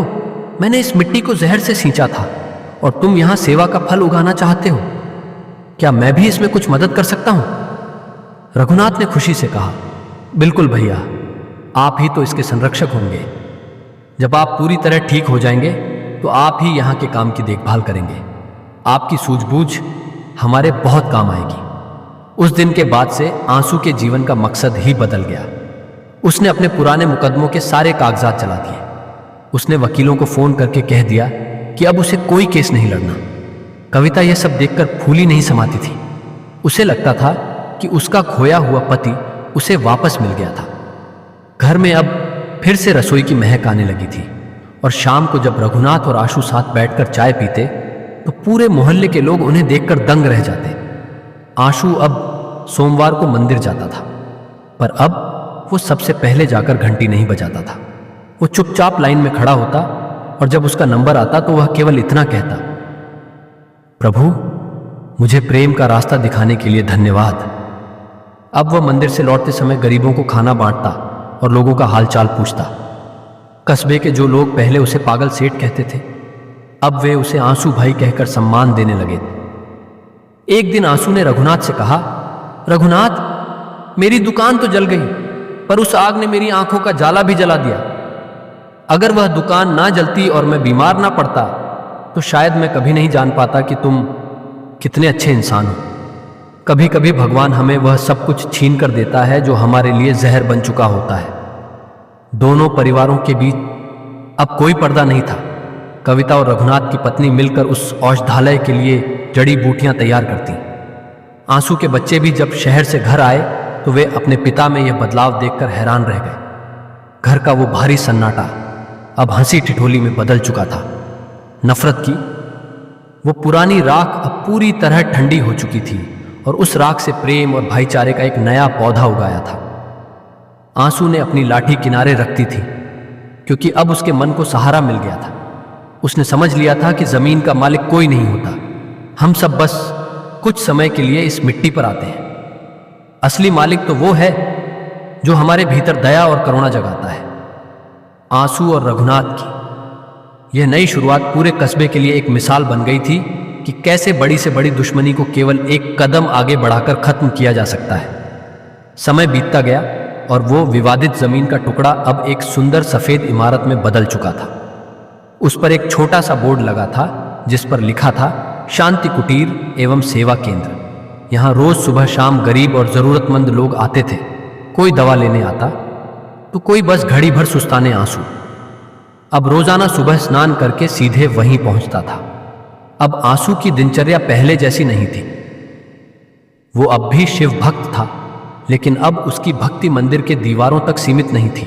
वो औषधालय में आने वाले मरीजों को पानी पिलाता, उनके पर्चे बनवाता और दुखी लोगों की बातें धैर्य से सुनता।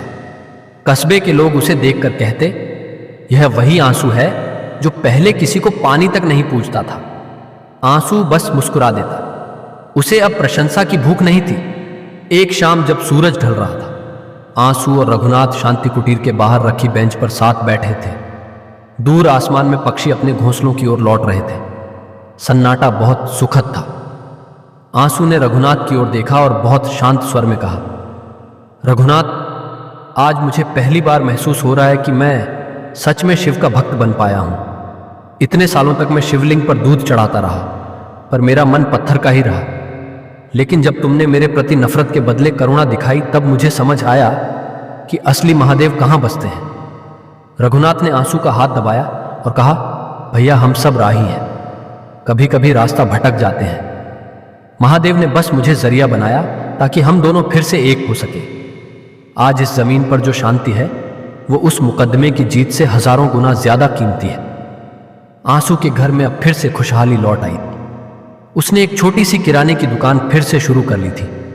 वो दुकान पहले जितनी बड़ी तो नहीं थी, पर उसमें बरकत बहुत थी।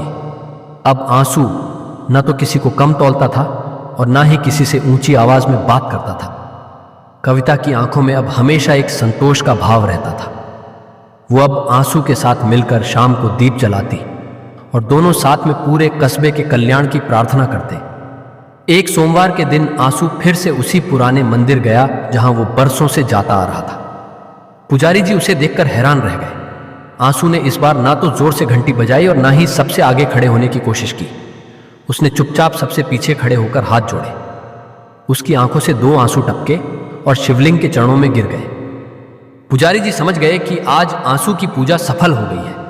कहानी का यह अंत हमें बताता है कि जीवन में धन, जमीन और अहंकार सब यहीं रह जाते हैं। जो साथ जाता है वो है हमारा व्यवहार और हमारा प्रेम।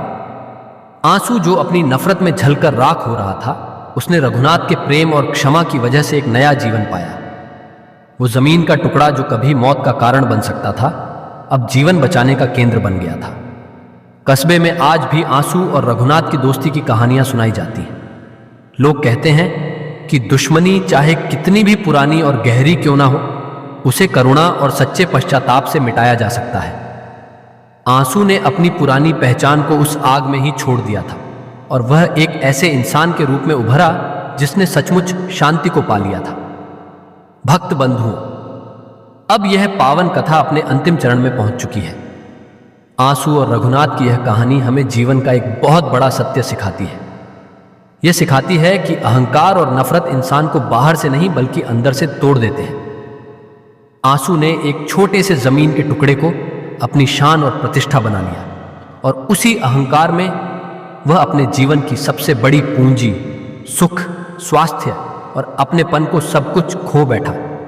मुकदमे, वैर और द्वेष ने उसके व्यापार को भी नष्ट कर दिया और उसके शरीर को भी रोगों से भर दिया। जब संकट आया तब उसका अहंकार ही उसकी सबसे बड़ी दीवार बन गया और वह अपनों से भी दूर होता चला गया।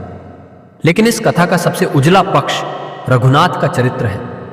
उसने नफरत का जवाब नफरत से नहीं बल्कि क्षमा और करुणा से दिया। जिस व्यक्ति ने उसे वर्षों तक कष्ट दिया, जब वही व्यक्ति मृत्यु की कगार पर था, तब रघुनाथ ने बिना किसी स्वार्थ के उसकी रक्षा की। उसने ना अपना धन देखा, ना अपना भय, बस मानवता को धर्म मानकर आगे बढ़ा। यही निस्वार्थ सेवा आंसू के पत्थर जैसे हृदय को पिघला गई। भक्त बंधुओं, यही सच्ची भक्ति है। यही भगवान शिव का मार्ग है।